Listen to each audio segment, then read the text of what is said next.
Para mí, la pedagogía es fundamental para el desarrollo de una sociedad justa, con tecnología y muchas cosas más. De hecho, la educación nos ha llevado a desarrollar tantas cosas hoy en día, y no solamente en cuestión de tecnología, sino en desarrollo social, poder comprendernos, poder comprender nuestras emociones y nuestras interacciones.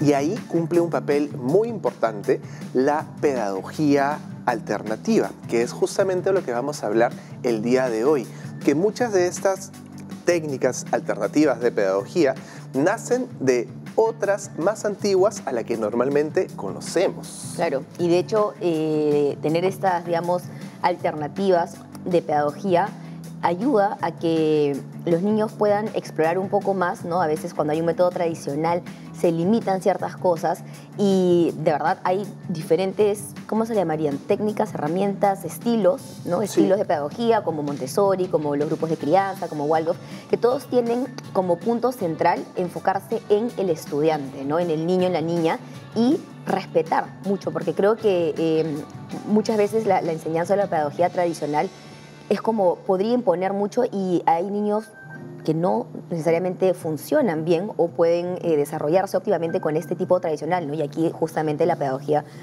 alternativa juega un rol súper importante y se ha visto que pueden desarrollar diferentes habilidades. Y sobre todo, como tú dices, romper ese... no sé, esa forma clásica en que la memoria es lo que tenemos que aprender, todos memorísticos, y aprendernos de vaporreta el texto, y en el examen te evaluaban, tenías que decir el concepto tal cual estaba en el libro, porque si te equivocabas en un punto y coma, estaba mal. Claro. Y la vida realmente no es así. Y tú sabes que eso viene de la revolución industrial. Por supuesto. Que al buscar siempre tener el mismo molde, claro, el mismo resultado, la pedagogía se lleva de la misma manera. Como todos los cambios en la humanidad, incluso la revolución industrial, crean modelos que se aplican a todas las estructuras de la sociedad. Y así uno diría, pues, pero claro, si yo lo dejo ser libre, ¿cómo lo evalúo? ¿Dónde está la disciplina? Bueno, se ha demostrado por las neurociencias de que estos niños realmente desarrollan estas habilidades sin ningún problema, y ellos asumen como propia la capacidad de decidir, de discernir, de tomar decisiones. Se trabaja mucho el respeto, ¿no? Como es la vida real, ¿no? Yo me acuerdo cuando mis hijos postularon al colegio, la directora del colegio nos dijo, bueno, y si jala, le damos otra oportunidad, y si vuelve a jalar, otra oportunidad, y si vuelve a jalar, conversamos con ustedes y le damos una oportunidad más. ¿Y qué pasa si se saca mejor nota que el que aprobó por primera vez? Bueno, la vida es así, ¿no? Si tú te equivocas y alguien viene y lo hace después de 5 intentos y le salen mejor las cosas, es así. Por eso tenemos como un invitado especial hoy día a Carlos Palacios. Carlos es director del colegio La Casa de Cartón, que es un colegio que ofrece un sistema de pedagogía alternativo. Carlos, ¿cómo estás? ¿Cómo estás? Mucho gusto de estar con ustedes. Gracias. Qué bueno tenerte con nosotros en el programa, Carlos. Diego tiene una pregunta que le ha estado pensando de hace rato porque le encanta la pedagogía.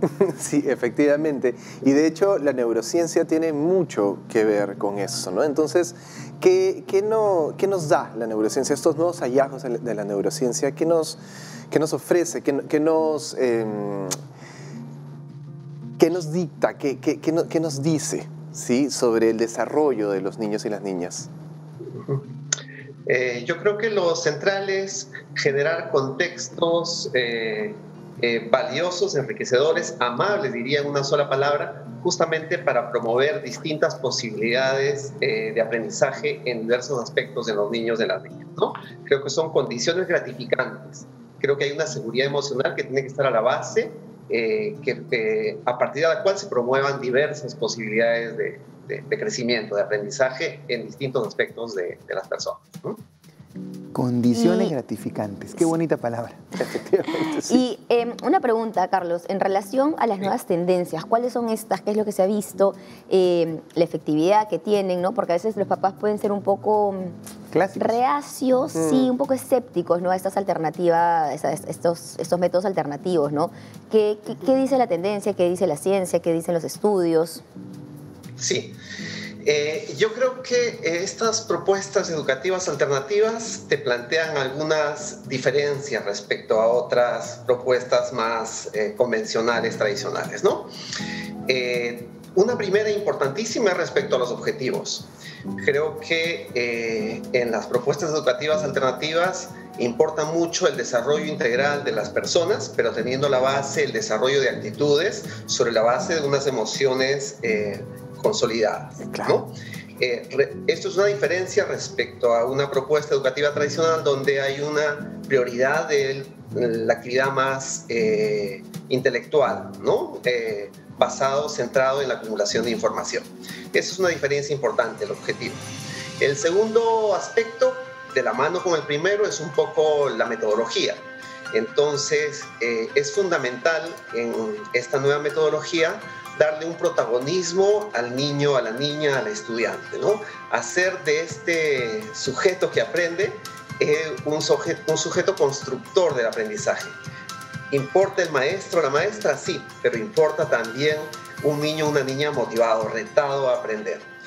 Y tercero, y con esto acabo, digamos, con una característica también importante de esta metodología, es un clima que viene a colación de la primera pregunta, un clima gratificante, un clima que acoja al niño, ¿no? Que le dé seguridad y a partir de ese acompañamiento que sugiere, pues responder a todo su proceso de crecimiento, ¿no? Eso se logra con un entorno amable, ¿no? Es importante un vínculo entre el niño, la niña, el maestro, la maestra, un vínculo basado en el afecto y que a partir de esa seguridad que produce este encuentro, pues se promueva el crecimiento de esta persona que está en proceso de crecimiento.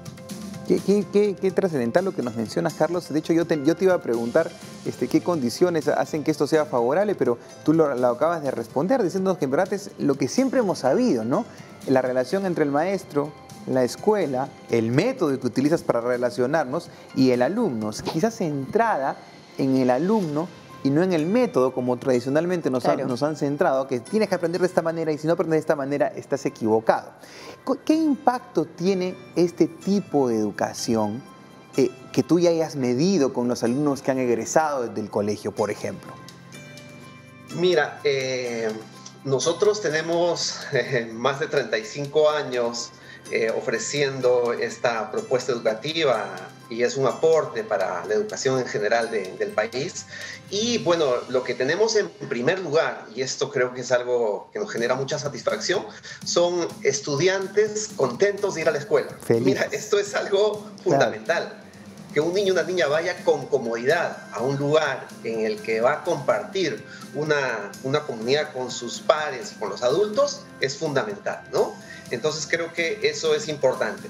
Sobre esa base, el que haya una formación integral, para nosotros es fundamental también todo lo que son los aprendizajes basados en experiencias cotidianas para que consoliden actitudes en torno a ciertos valores importantísimos para la convivencia, ¿no?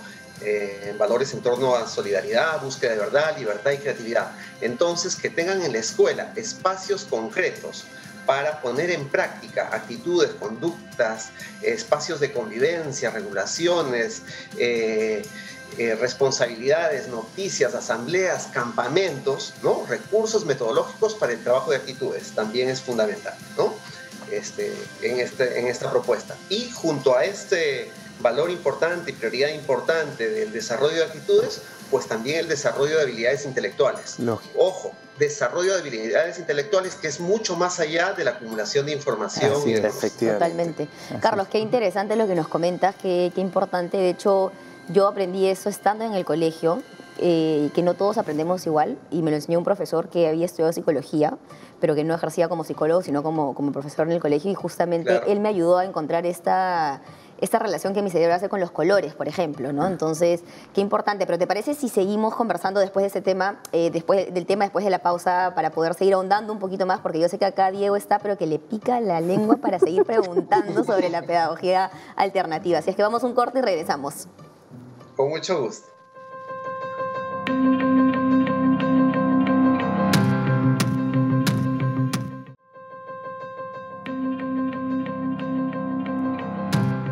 bajo mi experiencia como profesor, como docente, veo que las personas que vienen de una educación alternativa y no tradicional suelen ser líderes mucho más impactantes en la sociedad y en sus grupos sociales también. Por eso a mí me encantan muchísimo todas las pedagogías alternativas. Y para seguir hablando de esto, tenemos con nosotros a Carlos aún.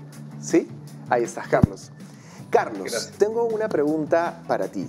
De hecho, la pedagogía tradicional como las alternativas tienen retos en la sociedad, ¿no? Y justamente también hablando de liderazgo, que ahora es tan importante en los espacios laborales, en los espacios sociales, políticos, etcétera, ¿no? ¿Y qué otros retos tienen tanto la pedagogía tradicional como la pedagogía alternativa? Mira, yo creo que el contexto en el que estamos viviendo, de una celebración de 200 años de independencia, creo que nos plantea justamente un reto a atender de todas las pedagogías. Es una formación ciudadana integral, ¿no? Formar ciudadanos, ciudadanas democráticas, gente que sea consciente de la necesidad de aportar en la construcción de una mejor sociedad, creo que es un reto importante para todas las sociedades. Y creo que las escuelas se tienen que plantear el reto de aprovechar la comunidad que tienen per se en sí mismas, tienen que aprovechar para hacer de ese espacio pequeño de cada escuela un ensayo de la sociedad que tú quieres contribuir a construir afuera, ¿no? Eso creo que es un reto importante para todas las propuestas pedagógicas, para todas las escuelas, para todas las metodologías, ¿no? Claro, porque formar al final, ciudadanos democráticos. Claro, al final la escuela es un reflejo de la sociedad, ¿no? Entonces, justamente lo que desarrollamos dentro de la escuela podemos proyectarlo o transportarlo a nuestra cotidianidad fuera de ella, ¿no? Ya cuando salimos del colegio se ve reflejada nuestra formación. Y Carlos, ¿qué digamos en el Perú, ¿no? Que ahora cada vez se hace más conocido y cada vez más popular la pedagogía alternativa? ¿Cuáles son algunos ejemplos que hay aquí en el Perú? ¿Está presente, digamos, en todo el territorio peruano? ¿Se centraliza únicamente en Lima? ¿O cómo es que se puede ver esto a nivel nacional? Mira, cuando surge la Casa de Cartón en la década de 1980, existían muy pocas propuestas educativas alternativas. Justamente nuestra escuela nace sobre la base de un encuentro, de un primer encuentro de escuelas alternativas, 7 escuelas, ¿no? Muchas muy jóvenes y recientes. Yo creo que estas escuelas han ido creciendo, han ido de alguna manera aportando y se han generado una serie de diversas escuelas. Tampoco hay patrones muy comunes de estas escuelas y yo creo que en general ha crecido bastante. Tanto me consta en provincias, conozco escuelas muy cercanas, afines, Puyasunchis en el Cusco, en Trujillo Talentos, en Arequipa, ahorita no recuerdo exactamente el nombre, Tarea en Huancayo, etc. Una serie de propuestas educativas alternativas que han ido creciendo a nivel nacional. Pero lo más importante es creo que estas propuestas han ido contribuyendo a una renovación de la propuesta pedagógica a nivel nacional. El enfoque actual del currículo nacional del Ministerio de Educación, un currículo basado en un enfoque por competencias, creo que es bastante afín y coherente con esta renovación de la propuesta pedagógica, por lo menos en términos teóricos, ¿no? Creo que es un avance, ¿no? Pero luego hay que dar el siguiente paso para esto que sea un ejercicio más regular y válido en términos prácticos en cada una de las escuelas, ¿no? Carlos, súper sustancial lo que tú nos dices. Y yo tengo una pregunta. A ver, tú dices, nos has comentado en el bloque anterior que el impacto en la sociedad, sobre todo en una sociedad que está en un bicentenario, en la democracia, tiene que ver, de hecho, con la forma de educación que tuvieron los niños desde que estuvieron en la escuela, incluso desde el hogar. Pero, ¿qué otro impacto crees tú que pueda tener las pedagogías alternativas en los egresados de los colegios de pedagogías alternativas, valga la redundancia? Sí, también lo comentó Diego, creo que en alguna de las otras preguntas, ¿no? O sea, hay una cierta seguridad en el desarrollo y en la construcción de las personalidades de los estudiantes que han pasado por estas metodologías, justamente a partir de esas vivencias de seguridad como lo dije en otro momento también, afectiva y seguridad en las posibilidades de su crecimiento. Porque junto a esta prioridad nuestra, el desarrollo de actitudes y valores, va de la mano el desarrollo de habilidades intelectuales, pero también toda una parte importante que es el trabajo de destrezas corporales, artísticas, productivo-manuales, ¿no? Entonces eso te da una seguridad personal que te permite, sí, afrontar con cierta seguridad los retos que te ofrece los diversos contextos en los cuales te desarrollas. Y si estos contextos son desarrollos profesionales en espacios, digamos, universitarios, sí, te implica tomar un cierto dinamismo, protagonismo a partir de esa seguridad, ¿no? Muy interesante, Carlos. Yo sé que acá Diego tiene una pregunta, pero antes de ir con su pregunta, yo te quiero, quiero hacer la pregunta en relación a lo que te pregunté hace un momento, ¿no? La oferta que hay. Pero ¿qué tan accesibles son estas escuelas, estos colegios con métodos de pedagogía alternativa? Sí, esa es diría autocríticamente, una limitación de estas propuestas, ¿no? La mayoría de estas escuelas son escuelas que se desarrollan en el ámbito de la gestión educativa privada, no exclusivamente. Yo he trabajado en mis primeros años de educador en un colegio parroquial gratuito en el Agustino, el Colegio Madre Admirable, y en ese entonces ya ofrecía esbozos de una educación alternativa de alguna manera. Sé que hay muchas escuelas del movimiento de Fe y Alegría que también desarrollan prácticas pedagógicas interesantes, renovadoras, pero creo que en las propuestas más conocidas, que son las del ámbito privado, sí el tema de la accesibilidad es una limitación, ¿no? Son escuelas, como en nuestro caso, que se sostienen exclusivamente del pago de las pensiones de la familia, y en la medida en que tenemos que atender y ofrecer una educación que acompaña con un buen número de trabajadores, de docentes, de educadores en general a los niños en grupos pequeños, pues hace que los costos sean elevados, ¿no? Y así sea el caso en el que, como es el nuestro, en el que más del 90% del ingreso de las familias va al pago del personal, pero a pesar de eso implica una inversión importante para las familias, ¿no? Mira, y ¿sabes qué? Me hace pensar mucho cómo la accesibilidad a estas pedagogías alternativas debería darse en un mayor espectro, mejor dicho, de alcance a todos lados, ¿no?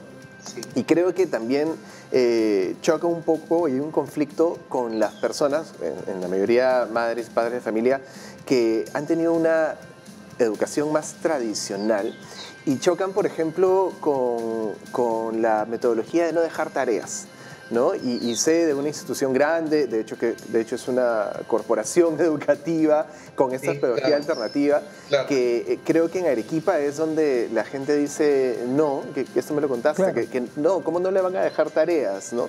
Entonces, ahí hay algo entre tanto la institución educativa como los papás. ¿Qué debería implementarse, no solamente en la educación en las instituciones, sino también los papás, mamás, qué deberían implementar en su vida con esta estructura de metodología tradicional para incorporar esta pedagogía alternativa en la vida de los chicos y que se vuelva algo más que se replique, ¿no? Llevadero también. Sí. Sí, has tocado un punto importante. A veces las diferencias de expectativas que existen sobre la educación, ¿no? Entonces, claro, muchas personas, la mayoría, pues finalmente a veces venimos de una experiencia que con sus limitaciones finalmente la consideramos válida y queremos que esa es la... Llegó a ser ingeniero, no importa. ¿no?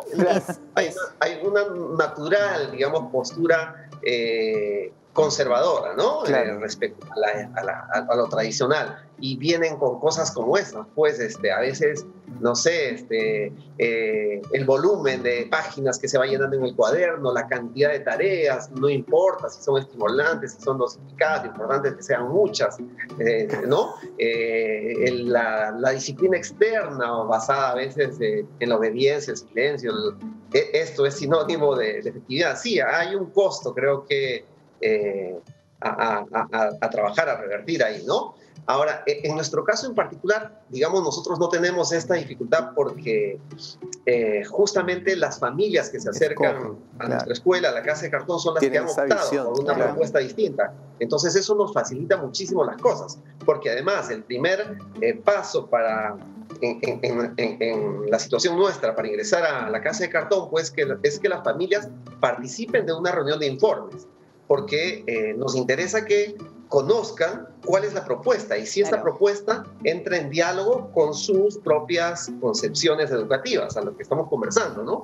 Entonces, ese es el primer paso para nosotros. Y las familias participan en una reunión de informes, en situación presencial visitan la escuela, visitan en pleno horario escolar, nos citamos a las 8 de la mañana para que se encuentren con todo el bullicio de los niños, las niñas entrando a clases, cómo se ubican, cómo se saludan, cómo se relacionan, cuál es la primera rutina de la mañana, que en nuestro caso son las responsabilidades. Toca el timbre a las 8 y los 280 estudiantes desde 4 años a 5º año de secundaria tienen una tarea que realizar en la escuela y es un hormigueo porque los ves a unos regando, a otros barriendo las escaleras, el patio, la loza, llevando los desechos para la zona de reciclado, en las aulas revisándose las tareas que se han dejado de manera organizada el día anterior, en fin. Entonces es como finalmente en nuestro caso se facilita este acercamiento de las familias porque justamente buscan una propuesta distinta, ¿no? Pero sí, creo que ese es un reto en general para la sociedad en su conjunto, ¿no? Así es. Pero creo que van habiendo avances, me parece que van habiendo avances. Sí, y ojalá avancen más. Y a través tuyo, Carlos, un agradecimiento en verdad a todos los maestros, ¿no? Que si nos han formado y son realmente artífices en que la sociedad sea diferente, un agradecimiento a través tuyo a todos ellos. Carlos, muchas gracias por participar en el programa. De hecho, nos has dejado la mente un poco más abierta de lo que ya la tenemos y seguramente nuestros televidentes también conocerán un poco más de las pedagogías alternativas. Muchas gracias, Carlos, y esperamos contar contigo en otro programa. Seguramente que sí. Un placer haber conversado con ustedes. Muchísimas gracias. Muchísimas gracias.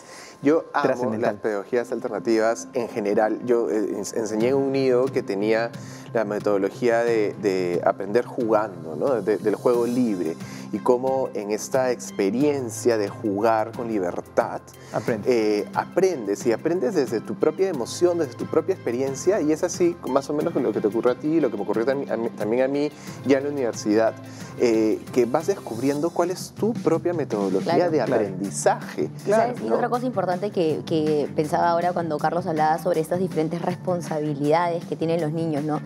Barrer, llevar los desechos en la zona de reciclado y todo eso también te hace valorar mucho más el trabajo de las personas que realmente se dedican, se ganan la vida haciendo esto, ¿no? Porque en un colegio tradicional, yo me acuerdo en los colegios en los que yo he estado, eso no existía, ¿no? Había una persona contratada que se encargaba de la limpieza y uno no llega a valorar. Entonces ves muchos niños que botan las envolturas, que no botan la basura, que no saludan, ¿no? Por supuesto. Entonces eso también creo que te crea como una responsabilidad cívica de repente. Además la vida da muchas vueltas porque uno nunca sabe cuándo te tocará trabajar ese trabajo y tendrás que hacerlo muy bien para ser el mejor de todos, ¿no es cierto? Claro. Efectivamente, y además es un vuelco de la sociedad a la escuela y de la escuela a la sociedad. Es un reflejo, como decíamos hace un rato. Pero tenemos un reflejo que es ir a una pausa. Así que volvemos a una pausa para ver una nota interesantísima. Quédense.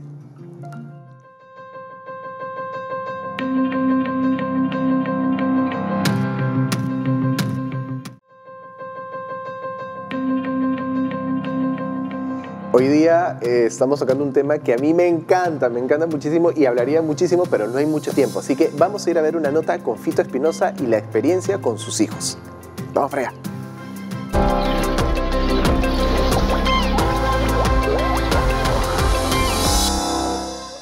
Bueno, yo me enteré de las pedagogías alternativas cuando estaba estudiando en la Facultad de Arte de la Católica, porque habían compañeros que habían estudiado en colegios que habían sido distintos al colegio que yo había estudiado, que había sido bien tradicional, ¿no? Para mí. Y entonces me enteré que habían colegios que ya tenían otra manera de hacer las cosas, ¿no? Otra manera de enfocar las cosas.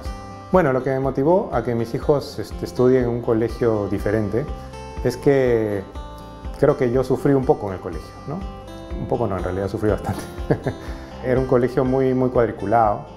y yo encima tenía toda esta necesidad artística, ¿no? O creativa, que obviamente no fue muy estimulada, ¿no? Bueno, las mayores diferencias en comparación con la educación tradicional podrían ser el enfoque y la manera como hacen que los alumnos, digamos, entren o perciban la información. Para empezar, no hay un aula, no hay una especie de salón cuadriculado, sino son más como talleres. Y entonces me parece interesante porque es como aprender arte un poco, ¿no? Que es haciéndolo tú mismo, ¿no? Y se hacen proyectos. Y eso me parece bien interesante porque en la vida real se aprenden las cosas por proyectos, ¿no? Cuando se hace algo grande, ahí intervienen todos los aspectos, ¿no? Los aspectos científicos, aspectos estéticos, aspectos hasta poéticos, ¿no? O sea, uno puede analizar un evento, un objeto de diferentes maneras, ¿no? Sin que sea el conocimiento algo abstracto.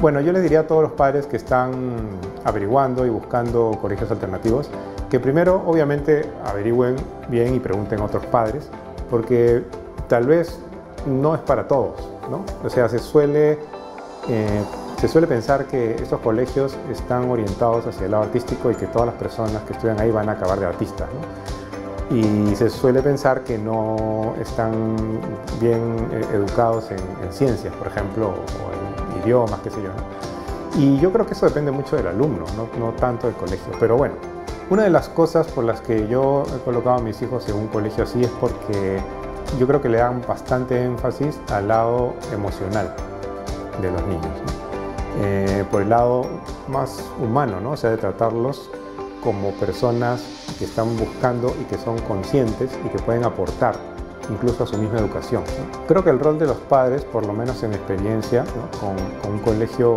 alternativo, es que tienen más participación y lo que intentan es que se cree una comunidad. Una de las cosas más interesantes es que el colegio mismo está preguntándose cómo puede ir cambiando, porque todo va cambiando, ¿no? O sea, están conscientes de que lo que van a estudiar los niños, que son pequeños, son carreras que de repente ni siquiera existen o ni siquiera sabemos cuáles van a ser. Entonces, cada año hay que volver a preguntarse cómo está siendo esta educación.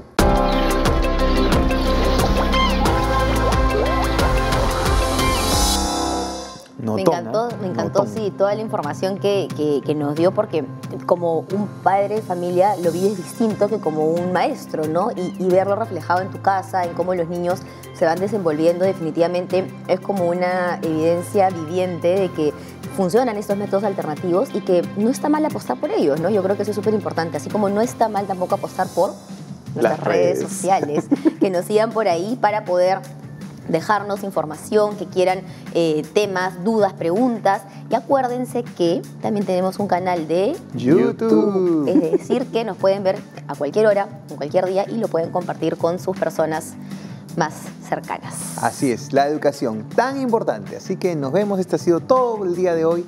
Muchas gracias por estar con nosotros. Bye. Adiós.